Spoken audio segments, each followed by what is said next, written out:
చంద్రబాబు నాయుడు గారు ఎక్కడో అక్కడికి ఇక్కడికి తిరిగి మా పార్టీలో టికెట్లు ఎవరు ఇవ్వాలనేది కూడా ఆయననే పాపం తెగ ఫీల్ అయిపోతుంటే ఏం చెప్పాలని కూడా అర్థం కావడం లేదు. చంద్రబాబు నాయుడు గారు కూడా ఆలోచించుకోవాల్సిన విషయం ఏమరా అంటే, మీ శక్తి సామర్థ్యాలపైన మీరు నమ్ముకొని ఎలక్షన్ చేసింటే మేము కూడా మీ గురించి గొప్పగా చెప్పడమో మిమ్మల్ని విమర్శించడమో ఏదో ఒకటి చేస్తాం.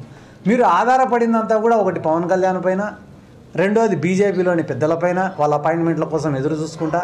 దరిద్రం ఏమరా అంటే ఓ పక్క బీజేపీ వాళ్ళతో పొత్తు కోసం ప్రయత్నం చేస్తానే ఆ పక్క రాష్ట్రమైన తెలంగాణలో రేవంత్ రెడ్డి గారికి మీ దూతల ద్వారా చెప్పి పంపిస్తున్నారు, జగన్మోహన్ రెడ్డి గురించి అట్లా మాట్లాడు, ప్రభుత్వం గురించి ఇట్లా మాట్లాడు, షర్మిల గారి గురించి ఇట్లా మాట్లాడు అని చెప్పి మీరే చెప్పి పంపిస్తున్నారు.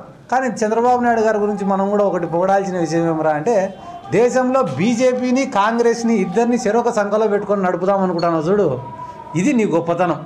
ఇటువంటి మా భాషలో చెప్పాలంటే ఇంత బ్రోకర్ టాలెంట్ అయితే కొన్ని కాడ కూడా ఉండదు. దేశంలో ప్రధాన శత్రువులైనటువంటి బీజేపీ, కాంగ్రెస్, అటువంటి వాళ్ళిద్దరితో కూడా సేమ్ టైంలో ట్రావెల్ చేయాలని అనుకుంటున్నావంటే నిజంగానే నీ మేనేజింగ్ స్కిల్స్ అనేటివి ఈ దేశంలో ఇంకొకరికి రావని చెప్పి కూడా ఈ సందర్భంగా నేను తెలియజేసుకుంటూ, రాష్ట్ర ప్రజలకు కూడా నా యొక్క విజ్ఞప్తి ఏమరా అంటే, ఒక ఫేక్ ప్రచారం జరుగుతుంది. ఆఫ్టర్ తెలంగాణ ఎలక్షన్స్ ఒక ఫేక్ ప్రచారం, రాష్ట్రంలో వైఎస్ఆర్ కాంగ్రెస్ పార్టీ రాదు, జగన్ ముఖ్యమంత్రి కాడు, అయిపోయింది అని దాదాపుగా ఒక్కొక్క గ్రామానికి మీరు ఏ సచివాలయానికి పోయినా కూడా 20 నుంచి 30 కోట్లు, చిన్న విలేజ్ అయితే 20 కోట్ల నుంచి 30 కోట్ల వరకు వెల్ఫేరు, పెద్ద విలేజెస్ అయితే 50 కోట్ల నుంచి 70 కోట్లు వెల్ఫేరు. ఇవి కాకుండా హౌసింగు, సచివాలయాలు, ఆర్బీకేలు, హెల్త్ సెంటర్లు, నాడు నేడు కింద స్కూల్స్ని డెవలప్ చేయడము. ప్రపంచ చరిత్రలో ఒక ప్రభుత్వ పాఠశాలకు అడ్మిషన్స్ ఫుల్ అని బోర్డు పెట్టే పరిస్థితి వచ్చిందంటే ఇది పక్క రాష్ట్రమైన తెలంగాణలో జరగాలే. అదే ఆ ప్రభుత్వానికి ఈ ప్రభుత్వానికి అంటే అక్కడ ఉండే గత ప్రభుత్వానికి మన ప్రభుత్వానికి మధ్య ఉన్న తేడాలు కానీ జరిగిన గొప్పలు కానీ చెప్పాలంటే కానీ కొన్ని రోజులు సరిపోవు.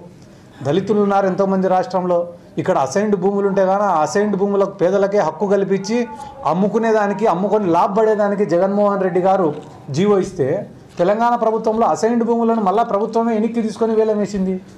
హైదరాబాద్లో వరదలు వస్తే గాన వరద బాధితులకు డబ్బులు ఇవ్వాలని చెప్పి ఆనాటి ప్రభుత్వమైన కేసీఆర్ గారు, కేటీఆర్ గారు 10,000 రూపాయలు ఇస్తే సగం అధికారులు నాయకులే తిన్నారు.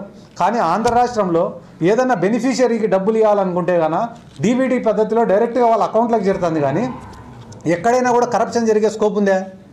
మేము ఆ రోజు 2,000 రూపాయలు ప్లీనరీలో పెన్షన్ ఇస్తామని చెప్తే చంద్రబాబు నాయుడు గారు దివాలా తీస్తుంది రాష్ట్రం ఇది 2,000 రూపాయలు పెన్షన్ ఇస్తే అని చెప్పినాడు. కానీ ఎన్నికలకు 2 నెలల ముందరో 3 నెలల ముందరో ఆయన కూడా 2,000 రూపాయలు పెన్షన్ ఇవ్వడం స్టార్ట్ చేసినాడు. ఈరోజు మొన్న జనవరికి 3,000 రూపాయలు పెన్షన్. ఆ పెన్షన్ కోసం పడిగాపులు కాసిన రోజుల నుంచి, ఎండలో నిలబడుకునే రోజుల కాడి నుంచి, జన్మభూమి కమిటీలను అడుక్కునే రోజుల కాడి నుంచి ఈరోజు వాలంటీర్ పొద్దున్నే పోయి తలుపు తట్టి పెన్షన్ ఇచ్చే పరిస్థితి.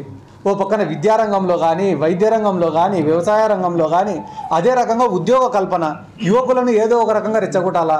ఏ ప్రభుత్వం పైన కూడా మొట్టమొదట వ్యతిరేకత వచ్చేది యువకులలోనే, పోరాడేది ఎవరంటే యువకులలోనే, విద్యార్థులలోనే.